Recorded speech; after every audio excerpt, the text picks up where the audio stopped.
So I breezed over this pretty quick. I gave a bit of a preliminary, but this little obscure scene deserves way more detailed examination. So we've got in this little squared off section, it's interesting, the squared off sections, how they contain little scenes like that. But anyway, okay, so we got I've been working with interpretations of divided scenes.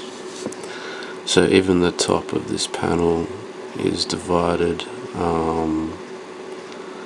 Let's see, what's another example of a divide?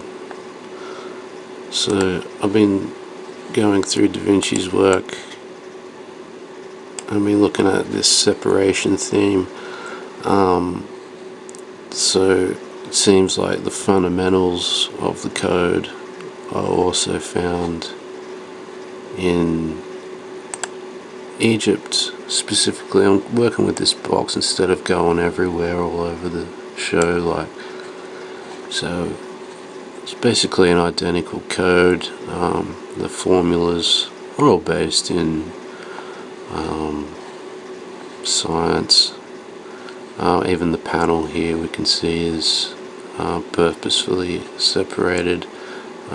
It's a separate scene. I've gone into detail, but just a bit of revision, and because these fundamentals have a purpose for where we're going. Here we can see the geometry. It looks random and quite busy, but it's based on geometry. It's multi-layered. Even the perspective needed, so that's the box there. And we're analysing this panel. We've been analysing the top one. We're going to analyse this scene here. Just how that scene is divided, the last supper is divided, and we're going to look at a primitive form of division here. So it's multi-layered, as you can see. I showed where the geometry was in the lid, and here we can see some interesting angles and perspective. You can see like the kind of tunnels down here. It goes into the earth more. I'll give you, so that's some of what it's based on, and there's the scene without the highlighted. So it goes up to this point here. I showed this marker. You can see the triangular formation. We've got an animal. So here, that I'm outlining with the cursor. And I said it was maybe some guardian, but more specifically it's so we got Hathor and Nut, sky goddess. So we see it also once again moulding the relationship, turning it into a language, mirroring everything else. So we've been looking at the pyramid as to do with fertility, and as we can see in the tomb, shown how like these eggs or oval shaped coffins represent hive representations,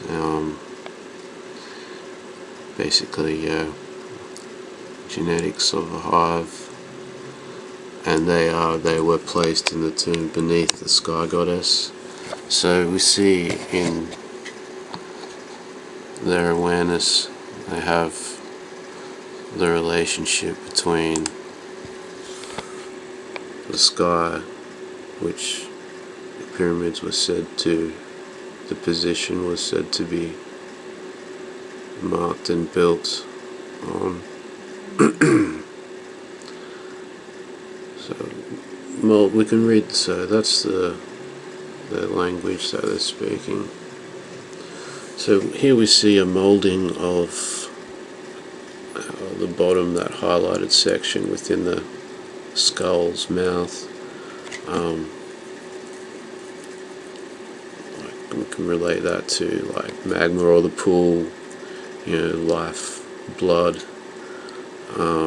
So everything highlighted is most alive in the scene, and through the arches and these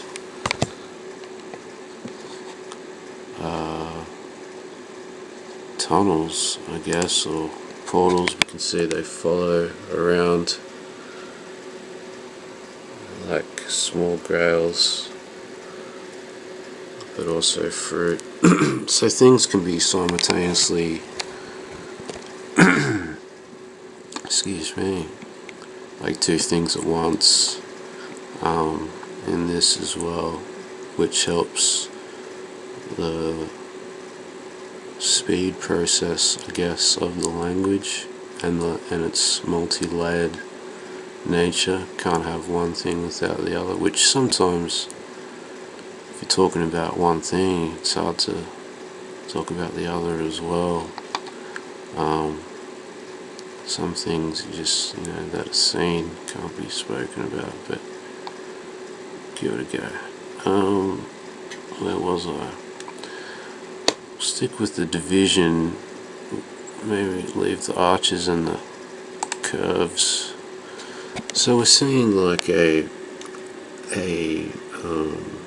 more symbiotic way of connecting species that may be different. So here we see like they do look like different species. Well, one's obviously more part of the earth, and yeah, have something else down there.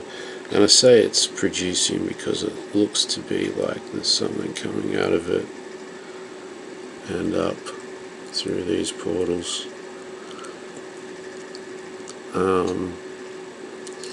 So with the different scenes, it's different styles. Like we have one that's more symbiotic with the earth and relates to the pyramids and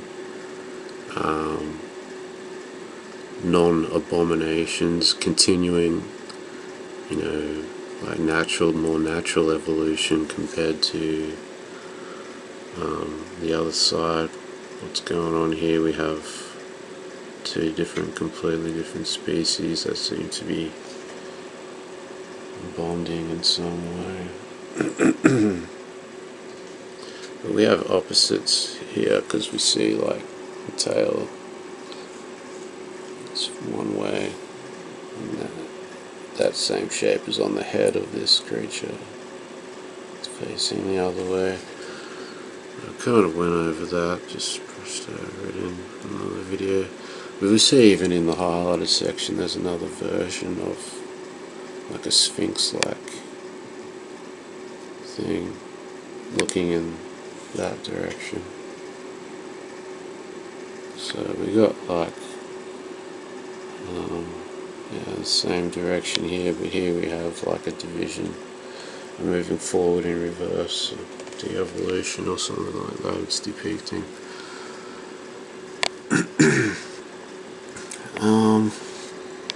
So yeah, I think I showed you how I'm like interpreting this, like just using the Egyptian code to go over Da Vinci's stuff, and looking at like things like this, using concepts like even going into Castaneda, like I said. But here we see two different scenes as well. I've gone over this once again, the division and the center of it all.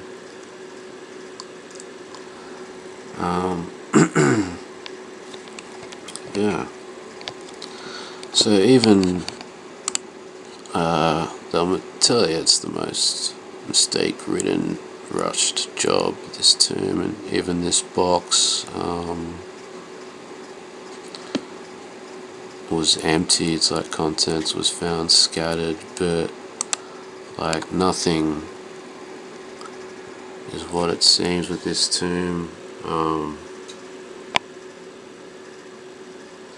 So holographic principle, one of them suggests that the main information, or the most information, an object contains is on the surface, and that's exactly what we see with this box. Like there's just so much layered information in here, it's pretty insane once you know how to read it. But it's all like based on, genetics and stuff. So yeah, where is it? Oh, that's it there, the magic box. So all that geometry and stuff, it would probably go all around here and line up. I haven't even begun to. Had to stop because it's like quantum cryptography. Like if you can see that message, you're looking into a realm of thought, and we're merely human beings, so you gotta take it easy with these things. Like, looking at some 3,000-year-old crypt artifact. Don't know.